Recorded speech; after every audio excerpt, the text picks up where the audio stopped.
الحشد المنتقم أعلنوا الحرب وجهزوا الرحال بلغ الأمر النبي عندها. بسم الله الحمد لله والصلاة والسلام على رسول الله وعلى آله وصحبه ومن والاه. رب اشرح لي صدري ويسر لي أمري واحلل عقدة من لساني يفقهوا قولي. Mes frères et sœurs, nous voici à Uhud.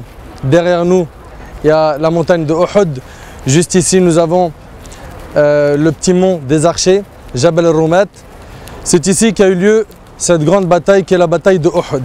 Avant de rentrer dans la description, l'histoire de cette bataille, permettez-moi d'abord de vous rappeler un petit peu comment a commencé l'islam à la Mecque. C'est très important pour comprendre en fait pourquoi il y a eu cette bataille. Il faut savoir que le prophète alayhi salatu wassalam, qui était connu avant d'être prophète comme étant l'honnête, le digne de confiance, comme étant quelqu'un de crédible, comme étant celui en qui on pouvait avoir confiance et chez qui les polythéistes confiaient les dépôts, cet homme, Muhammad alayhi salatu wassalam, lorsqu'il a reçu la révélation et qu'il a annoncé qu'il était prophète, le premier qui s'est opposé à lui a été son oncle.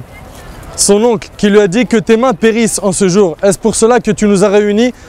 Et depuis ce jour-là, Muhammad alayhi salatu wassalam, qui a appelé le peuple de Quraysh, les Mecquois, à adorer un Dieu unique et délaisser les idoles. Et comme vous le savez, le climat était plein de shirk et de polythéisme à l'époque de Muhammad alayhi salatu wassalam, dans les débuts de la révélation. Ils adoraient 360 statues. 360 statues, c'est-à-dire que Muhammad alayhi salatu wassalam, il a amené un message à un peuple qui était noyé profondément dans le shirk. Et il les a donc appelés à l'islam, appelés à adorer un Dieu unique sans rien lui associer. Ce message, il a commencé à le diffuser en secret pendant 3 ans. Puis après, Allah tabaraka ta'ala lui a ordonné de proclamer la vérité sans se soucier des associateurs. Allah azza wa jalla lui a dit Fasda' bima tu'mar wa a'rid 'anil mushrikin. Proclame ce qui t'a été ordonné et détourne-toi des associateurs. Puis le Nabi alayhi salatu wassalam a donc commencé à prêcher ouvertement l'islam. Et là, lui alayhi salatu wassalam et ses compagnons ont dû subir énormément d'épreuves.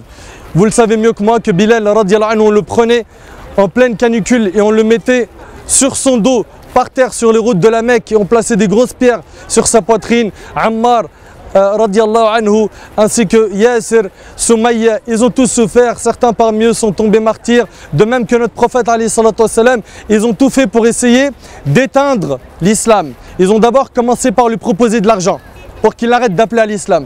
Puis après ils lui ont dit, si tu veux, on te place comme roi, comme chef, et on ne prendra aucune décision sans te concerter. Puis ils ont commencé à chercher à lui donner des biens de ce bas monde pour l'acheter et qu'il arrête de faire la da'wa. Mais Nabi alayhi salatu wassalam a refusé, car il avait reçu la mission d'Allah azza wa jal d'appeler les gens au tawhid. Donc le prophète alayhi salatu wassalam a commencé à voir les Qurayshites qui le respectaient et qui l'avaient qualifié comme étant l'honnête, le digne de confiance. Il a commencé à voir de leur part des mauvais comportements. Uqba ibn Abi Mu'ayt qui a essayé de l'étrangler et qui a versé sur son dos pendant qu'il était prosterné les entrailles d'un chameau. Et ils ont essayé à plusieurs reprises de lui faire du mal. Et après, Nabi alayhi salatu wassalam, il a quitté la Mecque pour aller à Taïf, chercher refuge, secours. Et là-bas, pareil, il a vu des gens lui jeter des pierres et rejeter son message, jusqu'à ce que le prophète alayhi salatu wassalam a commencé à pleurer. Il a levé les mains au ciel et il a commencé à dire Allahumma inni ashku ilayka da'fa quwwati. Il a commencé à se plaindre de sa faiblesse et de ce manque de moyens, et il se plaint à Allah subhanahu wa ta'ala. Puis les événements se succèdent et le prophète alayhi salatu wassalam reçoit l'ordre d'émigrer vers Médine. Il quitte enfin la Mecque en étant triste, et en allant à Médine, il s'adresse à la Mecque en lui disant par Allah, tu es la terre que j'aime le plus et la terre la plus aimée d'Allah, et si ton peuple ne m'avait pas chassé, je ne serais pas parti, je ne t'aurais pas quitté. Donc le prophète alayhi salatu wassalam va pour Médine. Il se dirige à Médine, il arrive là-bas lui et Abu Bakr radiyallahu anhu, il est bien accueilli, et enfin à Médine il construit sa première mosquée et l'État islamique commence à voir le jour. Là le prophète alayhi salatu wassalam, quand il s'est installé, les Qurayshites qui étaient ses ennemis et l'ennemi de sa da'wa ont appris qu'il avait fondé cet État et que les musulmans de la Mecque commençaient à émigrer pour embrasser l'islam à ses côtés. Donc pour faire souffrir les Mecquois qui avaient quitté leur demeure pour rejoindre le prophète alayhi salatu wassalam, qu'est-ce qu'ils ont fait les Qurayshites? Ils ont commencé à s'emparer de leurs biens, leurs terres, tout ce qu'ils possédaient, sachant qu'ils n'étaient plus là. Le prophète alayhi salatu wassalam, en apprenant cette nouvelle, il s'est attristé, il n'a pas toléré cela. Alors il a décidé d'attaquer la caravane qui comportait toute l'économie de Quraysh. Et il est sorti avec un groupe à Badr. Et il a commencé à motiver les compagnons pour venir avec lui pour prendre la caravane d'Abu Sufyan, qui comportait toute l'économie de Quraysh. Et là, se déclencha la première guerre, la bataille de Badr. 300 et quelques musulmans contre 1000 mushrikines. Et grâce à Allah subhanahu wa ta'ala, la victoire a été immense du côté des musulmans. Et ça a été une grande défaite pour les mécréants. Et ça a eu lieu le 17 Ramadan en l'an 2 de l'Hégire. Puis, les Qurayshites sont partis voir leur chef, Abu Sufyan. Et ils n'ont pas digéré cette défaite. Ils ont dit, nous avons perdu nos pères, nos mères, nos commandants. On veut une vengeance. Et ils ont commencé à se préparer pour une vengeance. Et la bataille qui a eu lieu après Badr, la bataille de Uhud, a eu lieu 1 an après. Donc ils ont mis 1 an à se préparer pour cette bataille. Et ça, c'était pendant le mois de Shawwal, dans la 3e année de l'Hégire. Donc ils ont commencé à se préparer. Et là, Quraysh s'est mobilisé. Ils ont mobilisé tout le monde. Ils ont commencé à motiver les gens pour une vengeance. Ils ont préparé une armée de 3000 soldats, 300 chameaux et 200 chevaux. Et là, ils étaient déterminés. Et d'ailleurs, les grands chefs de Quraysh, ils sont sortis pour combattre et ils ont pris avec eux leurs femmes. Et les femmes, quand ils les prenaient avec eux en guerre, c'était pas n'importe quoi. Ça voulait dire qu'il n'y aura pas de marche arrière. Ça voulait dire qu'on va coûte que coûte gagner la bataille. Ça voulait dire que si on perd, nos femmes vont être prisonnières chez l'armée ennemie. Donc pour eux, ça voulait dire beaucoup de choses de prendre avec eux leurs femmes. Donc Abu Sufyan a pris sa femme avec lui. De même que Ikrima ibn Abi Jahl, de même que Safwan ibn Umayya. Tous les grands chefs de Quraysh ont ramené leurs femmes. Il y a eu à peu près une quinzaine de femmes de haut rang qui ont pris part pour cette bataille. Donc, ils se sont décidés à combattre le prophète alayhi salatu wassalam, et sa femme, elle jouait donc un grand rôle. Le prophète alayhi salatu wassalam, pendant ce temps-là, il voulait savoir par où est-ce qu'ils allaient attaquer. Par le nord, par le sud, par l'est, par l'ouest. Et alhamdulillah, Allah subhanahu wa ta'ala fait que son oncle Al-Abbas, qui était à la Mecque, lui transmettait toutes les informations. Il lui transmettait toutes les informations. Ils sont temps, ils se déplacent tel jour, ils font ceci et cela. Mais jusqu'à maintenant, le prophète alayhi salatu wassalam se demande, mais par où est-ce qu'ils vont attaquer? Il faut savoir que Médine, dans son côté est et ouest, elle est protégée par des plaques volcaniques. Donc, très difficile d'y accéder. Très difficile. Que tu sois à pied ou à dos de cheval ou chameau, c'est pas facile car c'est épineux, c'est impossible de parcourir ces chemins. Donc, il ne reste que le sud et le nord.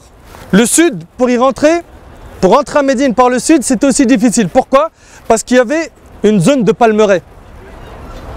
Plein de palmiers. Et quand une armée rentre entre des palmiers, ils se dispersent et perdent leur force. Donc ils ont eu peur de rentrer et de perdre l'effet du nombre. Alors ils se sont dit, on va attaquer par le nord. Et le prophète alayhi salatu wassalam a fini par savoir qu'ils allaient attaquer par le nord. Et là, les Qurayshites se sont installés à Uhud, dans cet endroit là-bas, du côté gauche. Et c'était un mercredi. Puis, le vendredi, le prophète alayhi salatu wassalam, donc 2 jours après l'installation des Qurayshites ici, le vendredi, le prophète alayhi salatu wassalam réunit les compagnons pour une khutbah de Jumu'ah. Et il leur rappelle la grande récompense qui est le paradis, et l'importance de défendre l'islam, et le sacrifice, et l'engagement, et il leur rappelle leur responsabilité face à tout cela. Puis après ce discours, un climat s'installe à Médine, tout le monde veut combattre. Tous les musulmans veulent combattre. Ils veulent tous prendre part à cette guerre.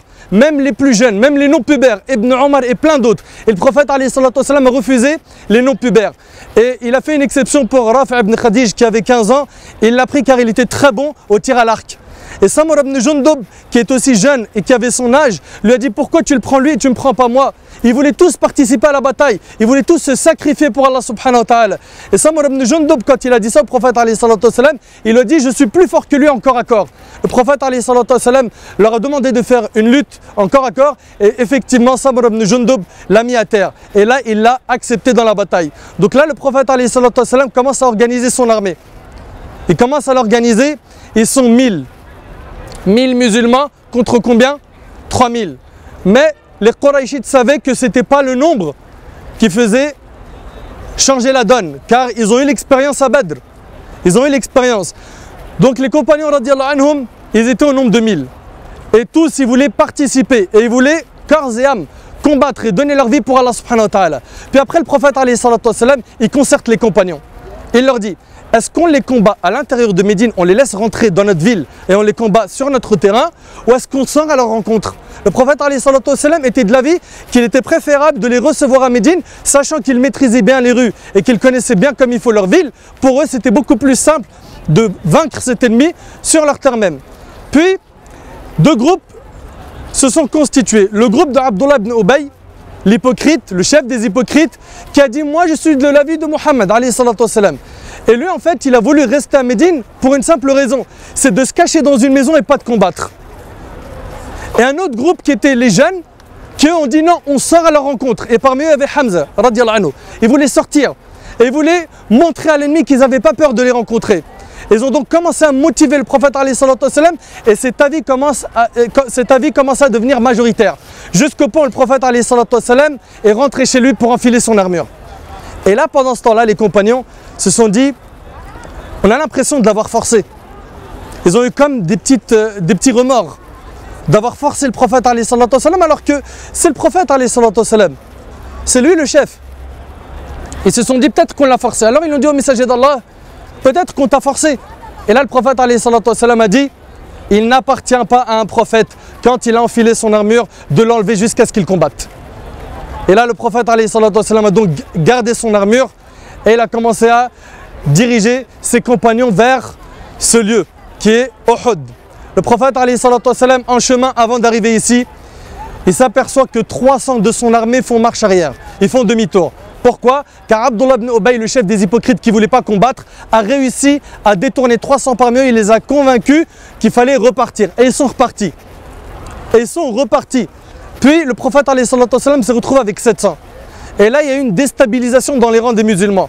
Car ils ne savaient pas, pour certains, est-ce qu'il fallait continuer ou pas. Et à la fin, alhamdoulilah, Allah les a raffermis et ils sont partis pour combattre. Le prophète alayhi salatu wassalam arrive sur le terrain et commence à directement inspecter les lieux. Avant ça, pour venir ici, le prophète alayhi salatu wassalam n'a pas pris une route normale.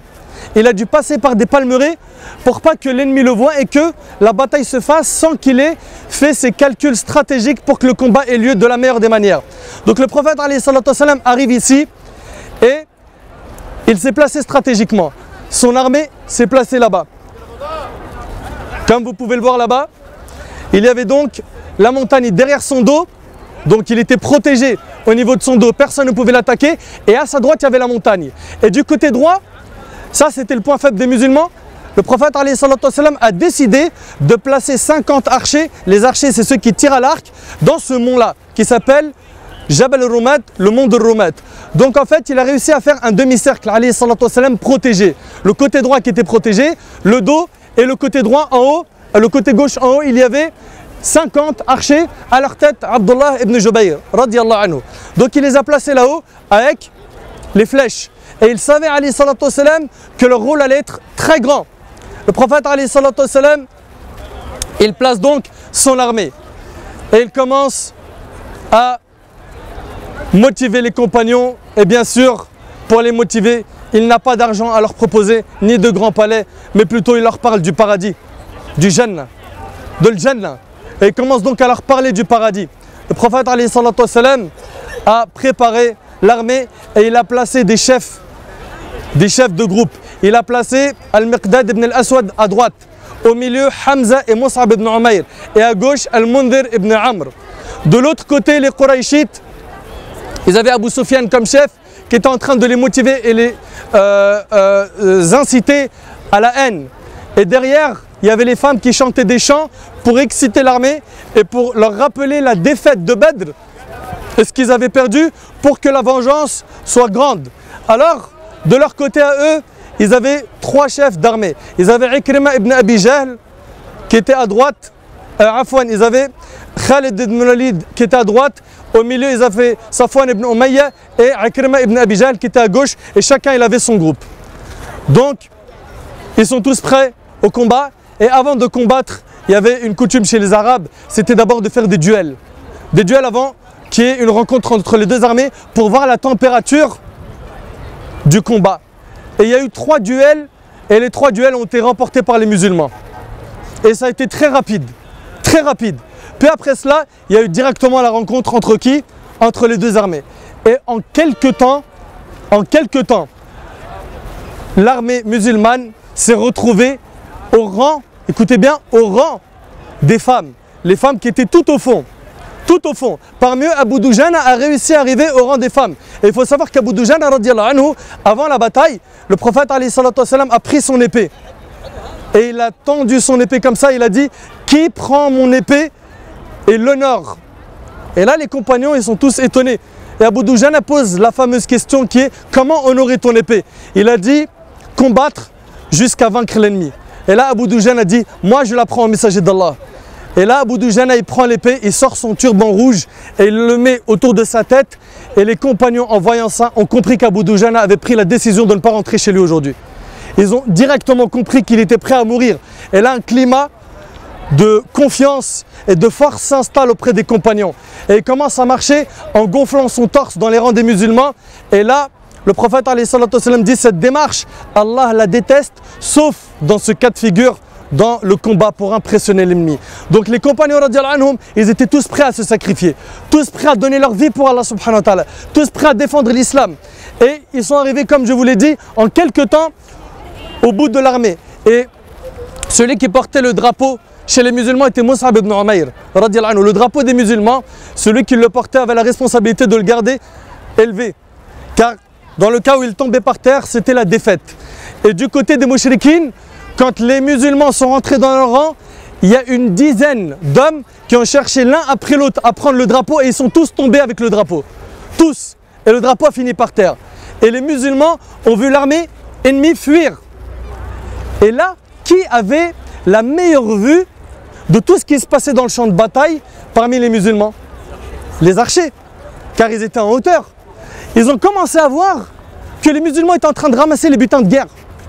Et c'est ça y est, ils étaient en train de ramasser tout ce qui est butin. Et en voyant ça, certains se sont dit, ça y est, c'est la victoire. Allez, on descend, on va ramasser nous aussi le butin de guerre. Et là, leur émir, leur chef, qui était Abdullah ibn Jubayr, leur a rappelé la recommandation du prophète qui avant la bataille leur a dit, si vous les voyez nous tuer ou gagner la guerre, ne descendez pas. Et il a dit, Abdullah ibn Jubayr, protège nos dos et ne descend en aucun cas. Donc la recommandation, elle est claire, ferme, explicite. Et Abdullah ibn Jubayr se rappelle de la recommandation du prophète. Donc il leur dit, ne descendez pas, rappelez-vous de la parole du prophète. Ils ont dit, mais ça y est, c'est fini, la guerre elle est terminée, la victoire est pour nous. Et là, 40 parmi eux ont désobéi à l'ordre du prophète et sont descendus. À ce moment-là, de l'autre côté, dans l'armée ennemie, Khalid ibn Walid, qui n'était pas encore musulman, et qui plus tard va l'être, radiallahu anhu, Khalid ibn Walid a vu cette faille. Et il savait, comme il était très fort dans tout ce qui est stratégie de guerre, que le point faible des musulmans, c'était ça, le monde des archers. Et quand il a vu les 40 descendre, alors que lui, à 3 reprises, il avait cherché à monter pour attaquer les archers, mais il était repoussé par les flèches, il s'est dit, là c'est l'occasion, c'est maintenant ou jamais. Surtout que, pendant cette bataille, les musulmans ont perdu un grand homme, un lion, Hamza radiallahu anhu, qui a été tué par Wahshi, qui plus tard lui aussi va devenir musulman. Wahshi avait eu une seule mission, il lui avait été dit, si tu veux être libéré, être libre car il était esclave, il te suffit de tuer Hamza. Et il était très fort, il maîtrisait bien la lance. Donc il a commencé à se faufiler dans les rangs jusqu'à se retrouver devant Hamza Et quand Hamza a trébuché, il a pris sa lance et il l'a tué. Et quand il l'a tué, il faut savoir qu'il a tué l'oncle du prophète alayhi salatu wassalam. Il a tué son frère de lait, sallallahu alayhi wa sallam. Il a tué un parmi les grands chefs des musulmans. Et les musulmans ont perdu un grand homme ce jour-là. Un grand homme. Et vous verrez à la fin que le prophète alayhi salatu wassalam a pleuré lorsqu'il a vu son oncle Hamza mort. Radiyallahu anhu an jami' as-sahaba. Donc Hamza, il a été tué pendant cette bataille. Donc une perte. Et Khalid ibn al-Walid, radiyallahu anhu, qui n'était pas encore musulman, il monte ici, dans ce mont, le mont des archers, et il tue les 10 musulmans qui restaient là-haut. À ce moment-là, le prophète alayhi salatu wassalam, qui était derrière l'armée en train de donner les directives pour que les musulmans combattent de la meilleure des manières, à ce moment-là, ce qui se produit, c'est que Khalid ibn al-Walid contourne et avec l'armée ennemie, ils arrivent derrière le prophète alayhi salatu wassalam. Le prophète alayhi salatu wassalam, il faut savoir qu'autour de lui, il n'y avait que 10 compagnons. Et les musulmans, ils étaient loin en train de ramasser le butin. Et là, le prophète alayhi salatu wassalam, il a deux choix. Soit il fuit, d'accord? Soit il reste et il appelle les compagnons à revenir, mais en appelant, les gens vont savoir qu'il est là, et c'était l'ennemi public des mouchriquines. Donc là, il y a un choix difficile. Mais est-ce que vous pensez que le prophète alayhi salatu wassalam va fuir? Le prophète alayhi salatu wassalam n'a pas fui. Il a dit aux musulmans, venez à moi, vers moi, vers moi. Il a commencé à les appeler. Et là, il a attiré l'attention des ennemis. Puis, les 10 compagnons qui étaient autour du prophète alayhi salatu wassalam, le prophète alayhi salatu wassalam s'est adressé à eux en leur disant, qui me protège et aura le paradis. Et là, ils se sont mis tous en face de l'ennemi, pas pour les combattre, mais juste pour retarder le mal qui pourrait toucher le prophète alayhi salatu wassalam le temps que les musulmans reviennent. Car là, ils n'étaient pas en posture de pouvoir combattre toute cette armée. Et à ce moment-là, le prophète alayhi salatu wassalam regarde ses compagnons en ayant la certitude que c'est la dernière fois qu'il va les voir. Ça y est, c'est la fin. Il sait qu'à ce moment-là, il ne va plus les voir. Et eux, ils savent qu'entre eux et le martyr, il ne reste plus que quelques secondes. Et là, le sacrifice des compagnons qu'a marqué l'histoire, s'est vu ce jour-là, le jour de Uhud. Là, les 10 compagnons, l'un derrière l'autre, ont commencé à protéger le prophète alayhi salatu wassalam, et l'un derrière l'autre, ils ont été tués, radiyallahu anhum. Jusqu'à ce que Talha, radiyallahu anhu, est venu et il a commencé à se transformer en bouclier humain pour le prophète alayhi salatu wassalam, et il a été il a été violemment blessé de plusieurs flèches, de coups de sabre, de lance, et il défendait le prophète alayhi salatu wassalam. Pendant ce temps-là, Saad ibn Abi Waqqas, radiyallahu anhu, demanda qui était cet homme avec le visage plein de sang. On lui dit c'est le prophète alayhi salatu wassalam. Il l'a même pas reconnu tellement il a été blessé. Le prophète alayhi salatu wassalam, ce jour-là, c'était un jour très dur pour lui. C'est un jour où il a été blessé au visage. Il avait du sang partout. Il a perdu une parmi ses dents, alayhi salatu wassalam. Il a été blessé à l'épaule. Il a été blessé, il a saigné, alayhi salatu wassalam. À ce moment, Saad radiyallahu anhu se précipite vers le prophète, alayhi salatu wassalam. Et il était très bon en tir à l'arc. Et il commence à tirer. Et là, le prophète, alayhi salatu wassalam, lui dit, oh Saad, tire! Je sacrifierai mon père et ma mère pour toi, ô Saad. Il a dit une parole qui est immense, le prophète alayhi salatu wassalam. Et ça montrait l'amour qu'avait le prophète alayhi salatu wassalam pour Saad. De même que pendant cette bataille, le prophète alayhi salatu wassalam, il avait 2 crochets dans son casque qui étaient rentrés dans sa joue. Et là, Abu Ubayd ibn al-Jarrah n'a pas supporté. Il s'est précipité et au lieu de tirer les crochets avec sa main pour ne pas blesser le prophète alayhi salatu wassalam, il l'a fait avec sa bouche. Regardez les sacrifices. Et en tirant le premier crochet qui était sur sa joue droite, il a perdu une dent. Et il a saigné. Et il s'en est pas soucié, l'essentiel c'était de ne pas faire balle au prophète alayhi salatu wassalam. Puis après, il a retiré le deuxième crochet avec ses dents encore alors qu'il saignait. Et il a cassé une autre dent. Et tout ça c'était le sacrifice des compagnons radiyallahu anhum. Et là à ce moment-là, le prophète alayhi salatu wassalam attend le retour des compagnons. Il attend le retour. Et les mouchriquines ne veulent que le prophète alayhi salatu wassalam.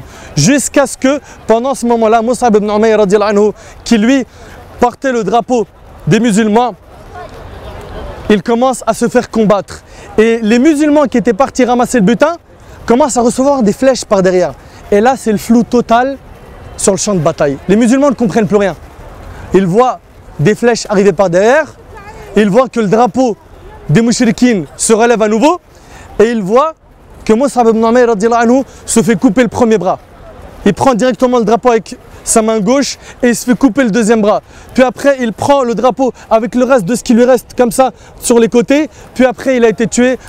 Et c'est Ali qui a repris le drapeau directement pour pas qu'il tombe par terre. Puis le combat, il continue. Et le prophète, il est en difficulté. Et les musulmans ne savent pas qu'est-ce qui se passe. Ils sont en train de voir l'ennemi qui les attaque par derrière. Et le prophète, lui aussi, il y a l'ennemi vers lui. Et là, le prophète, attend le retour des compagnons. Et c'est un moment très dur. Et les compagnons sont en train de se battre et ils sont en train de le défendre. Et ils sont en train de faire leur possible pour repousser les mâles du prophète. Puis à ce moment-là, Omar ibn Khattab et Abu Bakr et Abu Ubaïda sont revenus vers le prophète et ils ont commencé à se retrancher avec le prophète et ils sont même remontés un petit peu plus haut sur la bataille, sur la montagne de Uhud. Et en montant, le prophète n'a pas oublié une chose qui était très importante, c'est qu'il a prié Salat al-Dhuhr. Il a prié Salat al-Dhuhr pendant le combat. Il n'a pas oublié Allah subhanahu wa ta'ala, il n'a pas oublié la prière. Les frères, pour ceux qui ont oublié la prière, sachez que le prophète, alors qu'il saignait, qu'il était blessé, qu'il s'agissait de vie ou de mort, n'a pas oublié la prière. Il n'a pas oublié la prière en champ de bataille. Qu'en est-il de nous qui oublions la prière pour rien du tout? Donc le prophète reste là-haut et il est inquiet. Puis Abu Sufyan, qui était en bas de la montagne, dit: est-ce qu'il y a parmi vous Mohammed, Abu Bakr et Omar? Et là le prophète leur demande de ne pas répondre. Jusqu'à ce que Abu Sufyan commence à dire des paroles qui ont déplu. Il a commencé à dire des paroles qui déplaisent, comme le fait de dire U'lu Hubal, la grandeur est à Hubal, leur divinité. Et là le prophète dit à Omar: réponds-lui. Et là Omar lui dit: il y a ici ceux que tu as cherché à tuer. Le prophète Abu Bakr et Omar. Et il lui a dit: Allah est le plus grand. Et c'est lui le majestueux. Donc il commence à louer Allah. Puis après il dit, Abu Sufyan: nous avons notre divinité et vous en avez pas. Et c'est là que Omar, le prophète lui dit: réponds-lui. Il lui dit: réponds-lui, c'est plutôt nous qui avons notre divinité et vous, vous en avez pas. Puis après, Abu Sufyan dit: un jour pour un jour. C'est-à-dire, un jour vous avez gagné à Badr et un jour vous avez perdu à Uhud. Et là, Omar lui dit, par ordre du prophète, nos morts sont au paradis et vos morts sont en enfer. Subhanallah. Et là, à ce moment-là, Abu Sufyan commence à partir. Il part, lui et Khalid ibn al-Walid. Le prophète, à ce moment-là, il est très inquiet. Il veut savoir, est-ce qu'il se dirige vers Médine pour prendre Médine ou est-ce qu'ils repartent pour la Mecque? Alors il demande à Ali ibn Abi Talib d'inspecter les lieux. Il lui dit: regarde, s'ils ont pris leurs chameaux et leurs affaires, c'est qu'ils rentrent à la Mecque. S'ils les ont laissés, c'est qu'ils vont à Médine et là il faut qu'on aille vite à Médine les rattraper. Et à ce moment-là, Ali ibn Abi Talib lui dit qu'ils ont pris toutes leurs affaires. Le prophète descend après sur le champ de bataille. Et c'est là que le Nabi a été profondément triste. Le prophète descend et il voit son oncle Hamza qui est mort. Et il voit que les compagnons, ils ont été mutilés. Les femmes des Qurayshites ont coupé leur nez et leurs oreilles pour en faire des colliers. Faire des colliers avec des nez et des oreilles. Le prophète a pleuré. Il a pleuré quand il a vu Hamza.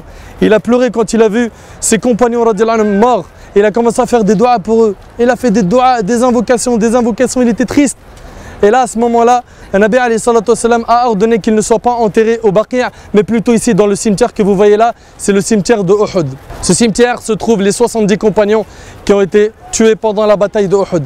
Le Nabi il demande à ce que les compagnons soient enterrés ici. Puis, il ne les a pas lavés et il a enseigné à la communauté que le martyr, il est enterré avec ses vêtements, avec son sang. Le jour du jugement, il sera présenté à Allah avec du sang qui a une couleur rouge, mais qui a l'odeur du musc. Sa couleur est du sang, mais son odeur est celle du musc. Le prophète a donc ordonné à ce qu'il soit enterré ici, radiyallahu anhum.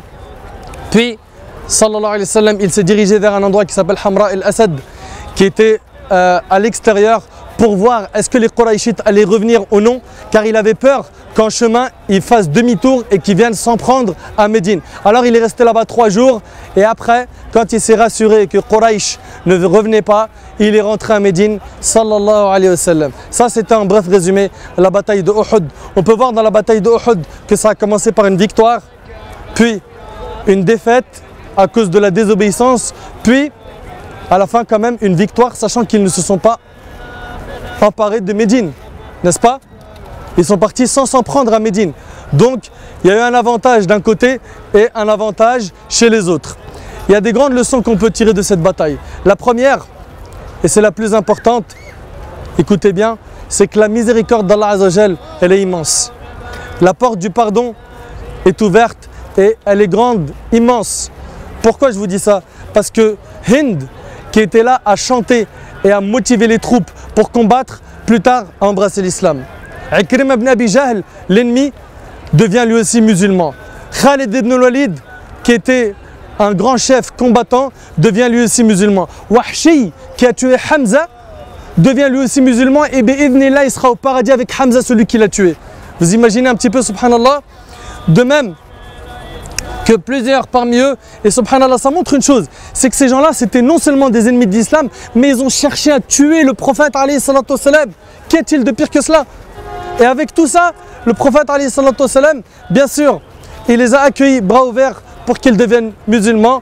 La porte de la miséricorde d'Allah Azzawajal est immense. Allah subhanahu wa ta'ala les a acceptés en tant que musulmans et ils seront Inch'Allah au paradis. Donc la première chose, c'est quoi que tu aies fait comme péché, quoi que tu aies fait comme désobéissance, quoi que tu aies fait comme turpitude, comme grand péché, sache que la miséricorde d'Allah est immense et que même si tu en as fait beaucoup, sache qu'eux ils en ont fait beaucoup plus et alhamdulillah ils se sont convertis à l'islam et Allah subhanahu wa ta'ala a accepté leur conversion. Deuxièmement, parmi les grandes leçons, c'est que les compagnons radiyallahu anhum, bien que ce soit les meilleurs des hommes, l'erreur peut les toucher.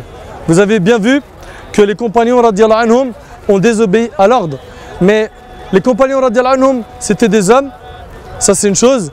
Deuxièmement, avec cette petite erreur, leur bien est beaucoup plus grand. Quand on voit dans un océan une tache d'encre, on sait très bien que la tache d'encre ne salit absolument pas l'océan. Les compagnons radiyallahu anhum ne sont pas infaillibles, ce sont des hommes.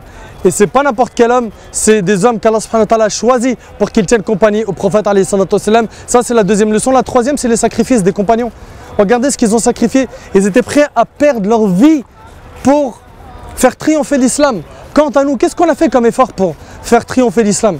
Qu'est-ce qu'on a fait à titre personnel? Chacun doit se poser la question, moi qu'est-ce que j'ai fait pour défendre l'islam, défendre les musulmans, pour aider les musulmans à évoluer? Qu'est-ce qu'on a fait? Chacun doit se poser cette question. Quatrièmement, la patience face aux épreuves. Le prophète alayhi salatu wassalam a fortement été éprouvé et il a patienté. Et il n'a pas dit pourquoi Allah il me fait ça, pourquoi alors que je suis un prophète, un parmi les élus, et il m'arrive ça. Certains aujourd'hui quand ils sont touchés d'une épreuve, ils disent moi je fais du bien, moi je prie, moi je fais pas de mal aux gens et il m'arrive des malheurs. Pourquoi? Tu dois patienter face aux épreuves et accepter le qadar, le destin. Puis ne pas oublier mes frères, ainsi que vous mes sœurs, que la cause de la défaite de la communauté est le péché. Le péché, quand tu le commets, il faut savoir qu'il peut impacter toute la Ummah. Toute la communauté peut être touchée à cause du péché que tu as commis. La preuve, on l'a vu dans la bataille de Uhud. Donc chacun d'entre nous doit faire très attention à sa relation avec Allah subhanahu wa ta'ala. Chacun d'entre nous doit se remettre en question et chacun d'entre nous doit se poser la question suivante. Et je me la pose à moi en premier. Qu'est-ce qu'on a amené à la Ummah? Qu'est-ce qu'on a fait pour la communauté musulmane? À titre personnel, on doit se poser cette question afin de nous remettre en question et de chercher à évoluer. Pour terminer mes frères et sœurs, sachez qu'il n'est pas sunnah de monter au-dessus du monde des archers, car beaucoup de gens cherchent à monter au-dessus. De même qu'il est formellement interdit de prendre des pierres ou du sable de cet endroit en disant qu'il est béni, de chercher la bénédiction à travers ces choses-là. La sunna ici, c'est de venir saluer ces hommes, et je dis bien ces hommes avec un grand H, un H majuscule, qui ont sacrifié leur vie et qui ont marqué l'histoire, radiyallahu anhum, qu'Allah leur fasse miséricorde, qu'Allah les agrée, les saluer avec la salutation que nous a enseigné le prophète alayhi salatu wassalam, qui est Assalamu alaykum ahla diyar min al-mu'minin wal muslimin wa inna insha'Allah bikum lalahiqun nas'alullah lana wa lakum al-afiyah. Donc c'est paix et salutations pour vous aux gens de la demeure parmi les croyants et les musulmans, Et si Allah le veut, nous allons très certainement vous rejoindre et nous demandons pour nous ainsi que pour vous le salut. Donc voilà les sunnahs à faire ici. Et ne pensez pas que cet endroit-là, on doit y prendre des pierres ou bien se diriger vers des tombes et invoquer un mort ou chercher l'intercession auprès des morts. Tout ça, c'est du shirk et c'est haram.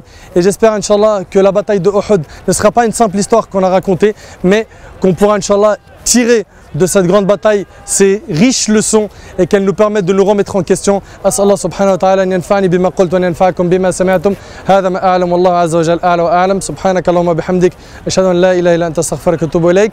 Barakallahu fikum wassalamu alaykum wa rahmatullahi wa barakatuh. حشد الكفار حشد المنتقم أعلنوا الحرب وجهزوا الرحال بلغ الأمر النبي عنده